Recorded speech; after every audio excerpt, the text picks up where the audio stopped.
এই যে আমাদের সামনে একটা রাস্তা হয়েছে, রাস্তাটা মানুষের যাতায়াত, বাচ্চারাও চলাফেরা করতে সুবিধা হচ্ছে।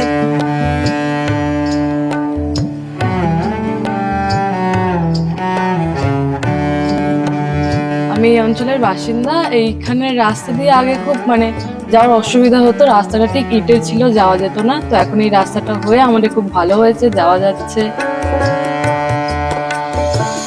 जैसा कि हॉस्पिटल जाना, कोई बीमारी हो तो पहले बहुत दिक्कत था, यहाँ से हॉस्पिटल जाने के लिए करीबन 4-5 किलोमीटर दूर जाना पड़ता था। अभी वो मुसीबत दूर हो गया, अभी रास्ता आ गया, बच्चे लोग को भी आसान हो गया, हमारा बुढ़ा माताजी पिताजी उन लोग को भी आसान हो गया।